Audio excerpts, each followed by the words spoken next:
अस्सलाम वालेकुम जी। उम्मीद है सब लोग खैरियत से होंगे, ठीक ठाक होंगे। आज हम जिस टॉपिक पे बात कर रहे हैं वो पुराना ही है।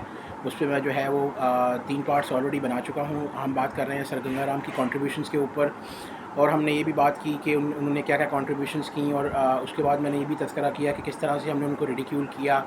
हमने उनको याद नहीं रखा जस्ट बिकॉज़ कि उनकी आइडियोलॉजी हमारे से डिफरेंट थी, ओवरलैप नहीं करती थी। और जो लाहौर में मुजस्समा था उनका, स्टैचू था उनका, जो जब राइट्स हुए तो किस तरह लोगों ने वहाँ पे उनके मुजस्समे के ऊपर एक तरह से जो है वो हार पहनाए और कालक मली। और जब वो ज़ख्मी हुए, पुलिस के ने जब फायरिंग की और वो ज़ख्मी हुए तो उनके इलाज के लिए उनको उसी हॉस्पिटल में लेकर जाया गया जहाँ जिसको जिसको इस्टेब्लिश करने वाले सर गंगा राम थे। तो आज की वीडियो के अंदर पार्ट 4 के अंदर मैं कुछ और तफसीलात आपसे शेयर करूँगा, लेकिन वीडियो में आगे बढ़ने से पहले मैं आपसे रिक्वेस्ट करूँगा कि प्लीज़ आप नए हैं तो मेरे चैनल को सब्सक्राइब करें, लाइक करें, कमेंट करें, शेयर करें अपने दोस्तों के साथ, उनको मोटिवेट करें कि वो भी सब्सक्राइब करें ताकि मेरी कम्युनिटी ग्रो हो। I am totally relying on you for this one. मैं बहुत मेहनत से आपके लिए वीडियोस बनाता हूं, तो अगर आप सब्सक्राइब करेंगे तो मेरे लिए बहुत एजाज़ की बात होगी। Thank you so much for doing that. आप वीडियो पे वापस आते हैं। बहुत सारे कमेंटेटर्स जो हैं सर गंगा राम को इस बात पे भी बड़ा अपलॉड करते हैं और उनकी कंट्रीब्यूशंस पे उनको दाद देते हैं कि जैसे उनकी कंट्रीब्यूशंस, उनकी उनके उनके विजन में एक चीज़ ये भी शामिल थी कि जो ख़वातीन बेवा हो जाती हैं, उनकी तलाक हो जाती है तो उनको सोसाइटी किस तरह आइसोलेट कर देती है।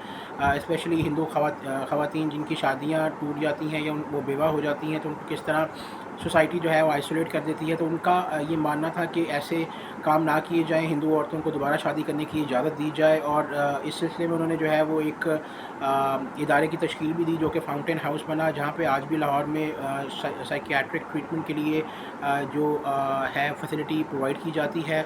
इसके अलावा अगर आप देखें फैसलाबाद के करीब एक गंगापुर विलेज है, जो कि सर गंगा राम ने जब उनको 5000 एकड़ ज़मीन मिली वहाँ पे तो उन्होंने ख़रीदी वो इनफैक्ट, और उसके बाद उन्होंने वहाँ पे बेहतरीन किस्म का इरिगेशन का निज़ाम मुनज़्ज़म किया, रेलवे लाइन बिछाई और वहाँ पे रहने वाले लोगों को की ज़िंदगी को बेहतर बनाने में उन्होंने बहुत ज़्यादा कंट्रीब्यूट किया। सारे लोग जो हैं सर गंगा राम को इस बारे में भी वो अपलॉड करते हैं उनकी कंट्रीब्यूशंस को, और वो कहते हैं कि जिस तरह सर गंगा राम का विजन था कि वो कहते थे कि you sir you know only the word culture culture, the only word which I know is agriculture. यानी इसका मतलब ये है कि उनका उनका विजन ये था कि अगर किसान किसी शहर का, किसी मुल्क का, किसी कस्बे का अगर उसको खुशहाल बनाया जाए और उसको डेवलप किया जाए तो ये चीज़ इन फ्यूचर जो है वो एक तरक्की की ज़ामिन साबित होगी। और उस दौर के अंदर बहुत ज़्यादा इनकलाब के नारे भी लगते थे, लेकिन सर गंगा राम जो है बहुत सारे राइट्स भी होते थे, लेकिन सर गंगा राम का विज़न ये था कि अगर आप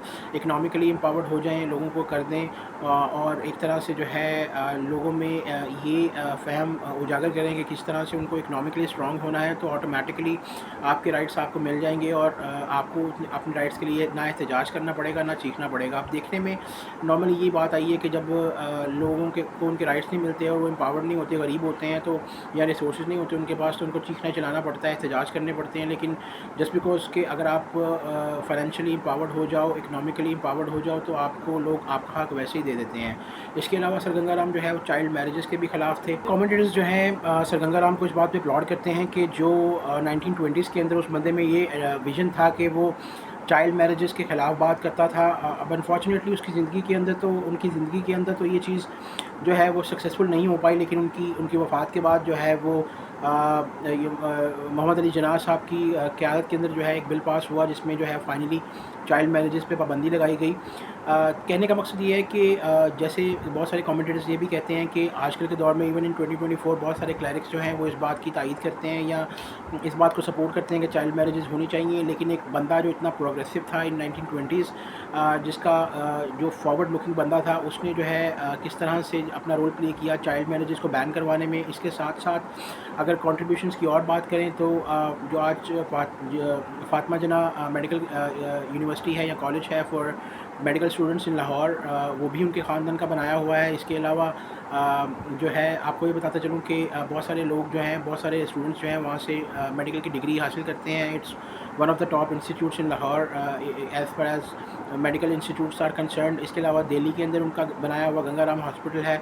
तो ओवरऑल उनकी कंट्रीब्यूशंस जो हैं वो बहुत एक्सट्रीम हैं और बहुत ज़्यादा हैं।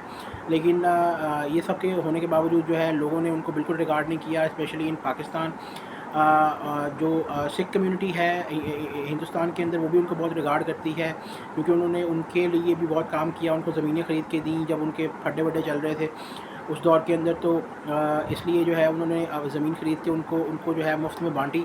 تو اوور آل اگر اب ہم بات کریں تو کنٹریبیوشنس کی، تو سر گنگا رام جو ہے ان کی کنٹریبیوشنز کمپلیٹلی ان میچڈ ہیں. بہت سارے لوگ جو ہیں کامنٹیٹرز سر گنگا رام کو اپلاڈ کرتے ہیں کہ وہ ایسا نہیں تھا کہ وہ یعنی ان کا ایک خاص طرح سے اپنا ایک مائنڈ سیٹ تھا، ان کی ان کا ایک تھاٹ پروسیس تھا. انہوں نے بہت زیادہ ڈس ایگریمنٹ کیا اپنے پیئرس کے ساتھ، اسپیشلی ود گاندھی. انہوں نے بہت زیادہ لیٹرز لکھے ان کو، جب گاندھی نے جو ہے وہ کہا کہ اگر خواتین جو ہیں وہ چرخہ چلاتی ہیں، وہ جو ہے وہ ڈیولپمنٹ میں اپنا رول ادا کر سکتی ہیں اور وہ اچھا کما سکتی ہیں، اپنی اکنامک اسٹیبلٹی میں جو ہے وہ کنٹریبیوٹ کر سکتی ہیں، جس پہ سر گنگا رام نے بہت زیادہ ڈس ایگریمنٹ کیا. اور انہوں نے کہا کہ چرخہ چلانے سے جو ہے وہ کوئی بھی امیر نہیں ہو سکتا یا اپنے وسائل کو بڑھا نہیں سکتا. انسٹیڈ آف دیٹ میں نے لاہور کے اندر ایک اسکول اسٹیبلش کیا ہے جس کے اندر جو ہے امبرائڈری مشینز اور سوئنگ مشینز جو ہیں وہ اس کو چلانا اگر خواتین سیکھ گئیں ایک دو سال کے اندر، تو وہ جو ہے اپنے اکنامک حالات کو 3-4 گنا بلکہ 20 گنا زیادہ اس میں ترقی جو ہے وہ ادا کر سکتی ہیں.